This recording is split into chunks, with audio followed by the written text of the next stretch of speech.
What's going on, ladies, gents, and kids of all ages? It is Eric coming back at you once again from the Nerd Cave, and I'm very excited because Shimmering Skies is here, and that means we're going to be talking about Shimmering Skies deck lists. I'm sure you guys saw this come in. I know you love the deck tech videos, so I wanted to jump right in with some set 5 stuff. I don't have all the cards yet, so we're going to be looking at the deck list primarily via Dreamborn. I'm going to be putting some images on screen as we go over the cards, so you can see close-ups of every single card that we talk about like usual, but everything is going to be done digitally this time. Honestly, it's much easier with the physical cards, so I wish I had them already, but I don't as of the recording of this video soon enough. But we're going to be talking about a Sapphire Steel list that I'm pretty excited about. It's a budget list, so it's coming in at just north of $100, and it's got some great cards in it, but it's got a limited number of them. You may be surprised to see some of the cards I'm not playing that you think have to be staples in the list. We're doing something a little bit different here. I'm excited about it. Got kind of a princess thing going on, but it's very competitive, kind of lock down the board for $100. Can't beat that. And some of the cards are staples from old sets, so if you already have them, you're gonna be well on your way. I think about $35 worth of cards in this deck are stuff that people probably don't have already as far as staples in their collection for deck building in general.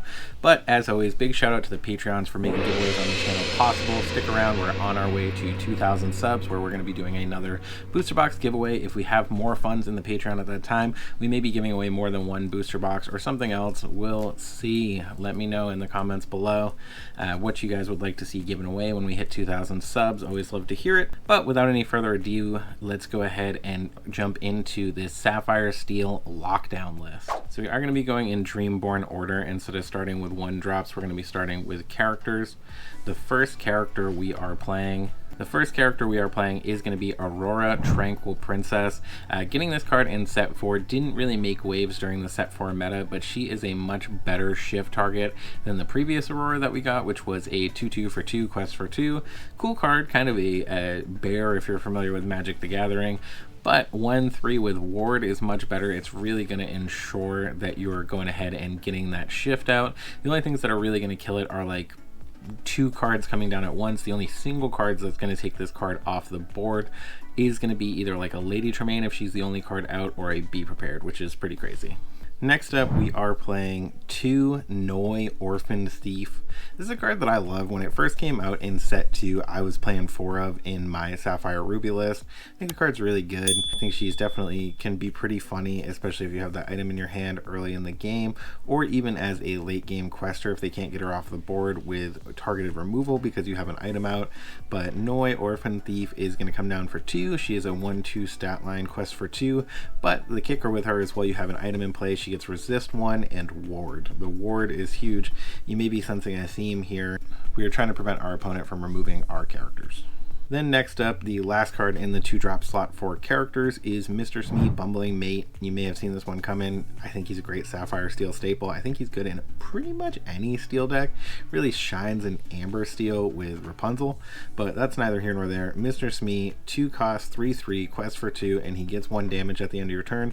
Obviously that damage can potentially be healed with something like Popsicle, so there are ways to keep him in play if that's the most relevant option, and if not, you just let him go. But he's a great way to get a character off the board. He's a big questing threat, and he trades with stuff like Snake and Fox, which is pretty crazy. Then jumping over to the 3-cost characters, we have Mickey Mouse Detective.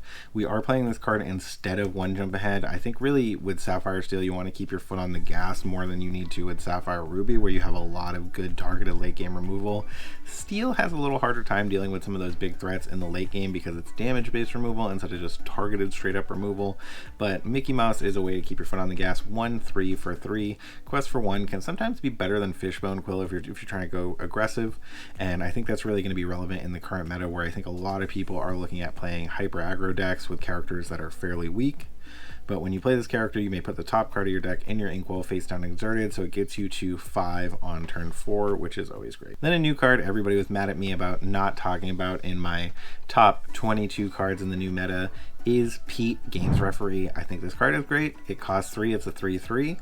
Solid stat line for a 3 cost, 1 lore, and when you play this character, opponents can't play actions until the start of your next turn, which is kind of crazy because if you're going into that turn 7, you think your opponent's getting ready to be prepared, finally deal with your board because you have all these characters with ward, you can just go Pete, nope, you're not playing Be Prepared yet, and then maybe Pete again, and just really lock down that Be Prepared, which is pretty crazy. And then we do have 2 of the new Belle of the Ball. 4 cost, 2/3, kind of a weird stat line, but she does have Ward, which keeps her from dying to Brawl. Quest for 2, which is always great with keeping your foot on the gas with this deck.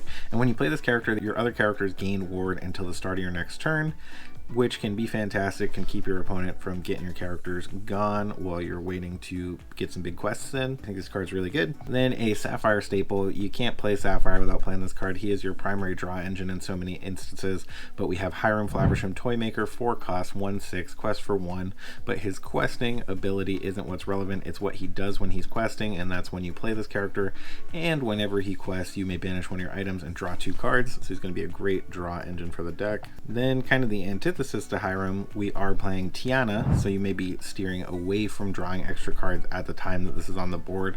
This is something you want to get kind of late game lockdown, get one of these down, preferably when you have something to keep it protected.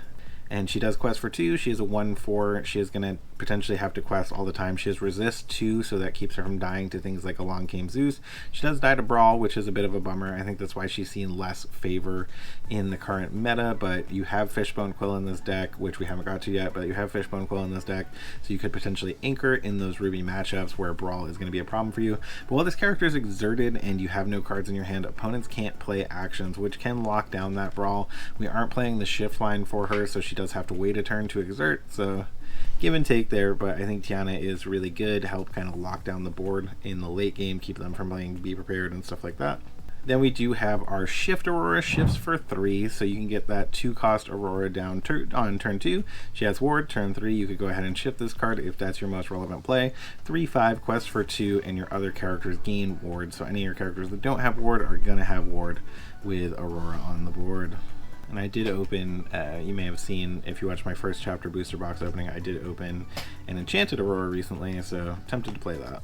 Then we do have 5 cost Beast Hard-Headed, 4/4, quest for 2. When you play this character, you may banish chosen item. Great way to deal with the item mirror match, great way to deal with those Lucky Dimes or Fishbone Quills if that's the most relevant. And then this is a definite 4-of in this deck, one of the best bodyguards in the game right now. We have Chien Po, 5 cost, 4/7, quest for 1, but he has bodyguard and he's not going to die to like anything. He lives through a Maui. He doesn't kill Maui either, so Maui lives too, but he lives through a Maui. He does die to the new Hercules, which more people are playing in some of those Ruby Sapphire builds, but he's not really seen him play anywhere else that I've seen. And he survives through Medusa, and you know, Terrain. He'll potentially have a friend on the board, so you can keep him out on the board. But he's a great way to protect Tiana and some of your other characters that you may not want your opponent to be able to out right away. And the last character, but certainly not the least character in the deck, is Tinkerbell Giant Fairy, 6 cost, 4/5, quest for 2, shifts for 4, though that's not relevant because we're not playing a shift line for her. But when you play this character, deal 1 damage to each opposing character, and during your turn, whenever this character banishes another character in a challenge, you may deal 2 damage to chosen opposing character, which is just crazy. It's a card that comes down and often locks down the board because your opponents don't want to quest in and give her the ability to start taking stuff out with that 2 damage when she banishes something. So unless they have really big threats on the board, Tinkerbell can be that big offsetting threat that really keeps you with your foot on the pedal. Slows down your opponent questing as well, but Tinkerbell is a great card. Also, obviously dealing that 1 damage to all characters isn't irrelevant, especially if we are going to end up in a heavily hyper aggro meta. Then some of our more targeted removal, we are running 3 and then Along Came Zeus, deal 5 damage to chosen character or location. Just a great staple card, great way to out locations right away when they're on the board.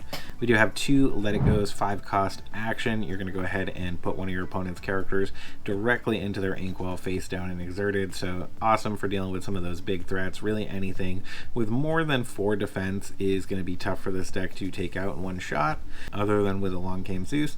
So having that Let It Go in there is a great kind of nuclear option. It's a great way to deal with something like Tamatoa in the mirror matchup, which you may have noticed not playing Tamatoa in this deck. We do have 2 Whole New Worlds. We're only running 2 because it is kind of at odds with Tiana. You're not necessarily always want to draw those cards. A lot of Sapphire Steel lists have moved away from a Whole New World entirely. I think with the amount of 5 drops we have in this deck, it is worth keeping it in there. And we do have the Aurora shift line, so we could potentially Whole New World on turn 3 if it's relevant, or on turn 4 after we got Fishbone Quill on the board, which is always great. Fuel more stuff out fast. Tiana's one of those things you want to be getting out in the mid to late game to lock things down. You're not trying to rush her onto the board right away. You have Pete to kind of hold you over until Tiana hits. And then we have 2 grab your swords, deal 2 damage to all opposing characters, can be sung, which makes it even better.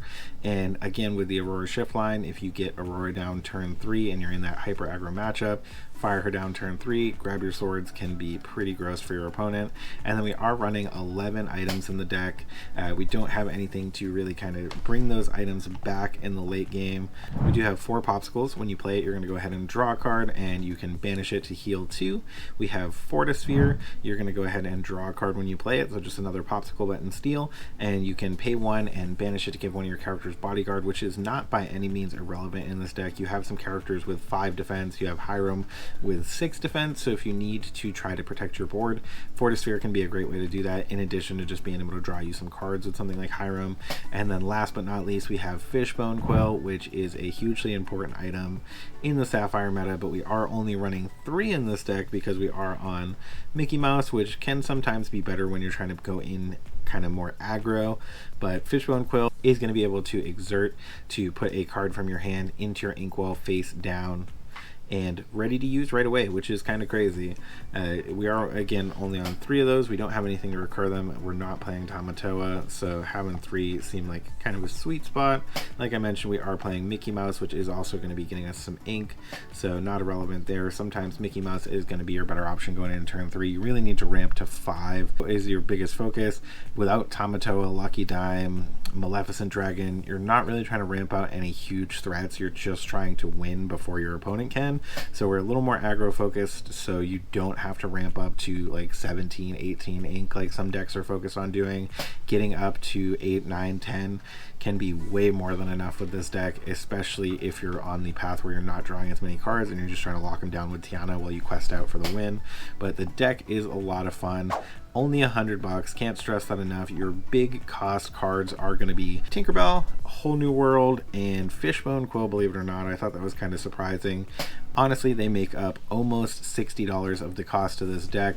So if you already have 2 Whole New Worlds, 3 Fishbone Quills, and 2 Tinkerbells, you're only looking at about $40 to build the entirety of the remainder of the deck. Obviously, a lot of these cards are common, uncommon, rare, so they're probably cards you already have also. What do you guys think of this deck? Do you think Sapphire Steel will be good? I'm also curious on your thoughts on a trade that I did recently. I traded my Stitch playmat, which you may have seen me win back in the day, for this Enchanted Maui, which I love. This was one of my big Enchanted Chase cards. Finally got one. It is in my deck, so I'm playing it in Ruby Amethyst. I think Enchanteds deserve to be enjoyed, so I am enjoying it. It is a card that somebody I know opened from a pack, so it only cost her $6. Matt cost me $25 entry. Everybody's happy with the trade. Honestly, it's pretty even cost-wise, but I'm curious what your thoughts are. You think it was a good trade, bad trade? Would you have kept the Matt? Would you have gone for the Maui? Drop your comments below. Let me know what you're thinking. And as always, thank you so much for sticking around to the end. Remember to like, comment, and subscribe. And when you see Enchanted Mauis off in the distance, remember, it is not a mirage. You guys have a great day.